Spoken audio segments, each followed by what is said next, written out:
Kwingineko ni kwamba mgomo wa wauguzi umeingia siku ya 4 hii leo huko Mombasa, ambapo wagonjwa wanaendelea kutaabika kupata matibabu katika hospitali ya Makadara, huku wengine wakilazimika kuondoka, waliosalia ndani ya hospitali wakitaka wauguzi kulegeza kamba na kurejea kazini, kwani baadhi ya watoto bado hawajapokea chanjo ya polio tangu mgomo uanze. Francis Ptalaki anaarifu. Katika wadi ya uzazi ndani ya hospitali ya Makadara Mombasa, wanawake waliojifungua wameacha solemba baada ya wauguzi kususia kazi kwa siku 4, wakitaka matakwa yao kutekelezwa na serikali ya kaunti. Vuta ni kuvuta hiyo ikilemaza huduma kwa kina mama waliosalia hapa. Hawapiti wakamwangalia kama anaendeleaje, maana tangu tupewe hakuna daktari mwenye amekuja akaangalia mtoto kama anaendelea vizuri, na ni mtoto ni wa nasari huyu. Ana sisi hatujui venye tunaweza mfanya mtoto mdogo kama ametoka nasari. Imekuwa ngumu kwa sababu sasa tunafikiria hatujui itakuwa vipi next. Imekuwa ngumu sana.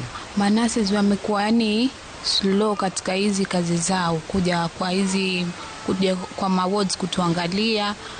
Pia upande wa matibabu hawashughuliki kabisa. Ni aje hataweza muuliza vipi results za mtoto wangu, hata hashughuliki, wakwambia wewe utajua si tushaenda mgomo. Sasa sijui mtatusaidiaje. Wanawake hawa wamelazimika kusalia hapa kutokana na hali yao ya kiuchumi. Aidha, baadhi ya watoto wao hawajapokea chanjo za kuzaliwa ikiwemo ya polio. Niomba tu manasi warudi nyuma, maana saa hii kuna vile watoto wamezaliwa lakini zile sindano hawajadungwa. Alafu pia hiyo mambo ya vifo pia ita increase kwa sababu sasa hiyo ndio tegemeo yao. Alafu ningeomba tu warudi nyuma, maana pia upande wa matibabu watoto hatujapewa ile sindano ya kwanza bado.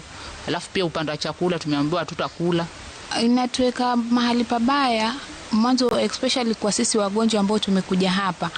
Maana kama sasa umekuja na mgonjwa na hushughulikiwi, hata unaweza pia poteza uhai wako ama uhai wa mtoto, kwa sababu kuna infections nyingi pia hapa. Wao wanakuja lakini hawashughuliki kabisa.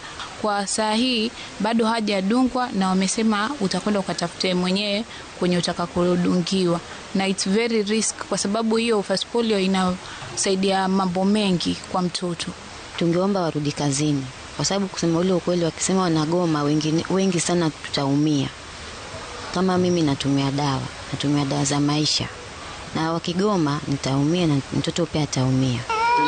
Temperature yake tangu jana nasikia miguu ni moto, kuanzia miguu paka kwa tumbo ni moto, kichwa kiko sawa. Sasa wewe mwili ni moto, mimi sijui temperature ya nasari akitoka nasari inakuanga hivyo ama ni itakuwaje. Hivi serikali tujue tufanyeje. Lakini wauguzi wamesimama kidete kuwa hawatorudi kazini hadi pale serikali ya kaunti itimize matakwa yao. Gavana wa Mombasa Abdulswamad Sharif Nassir ametishia kuwapiga kalamu wauguzi ambao wanasusia kazi. Finish whatever it is that you're doing, but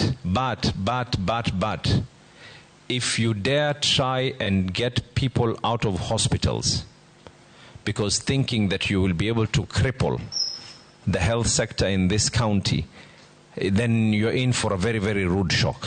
Kwa sasa huduma zinazoendelea Makadara ni finyu, huku familia zilizosalia zikitumai kuwa suluhu itapatikana kwa haraka. Francis Ptalaki, Ringa Citizen, Mombasa.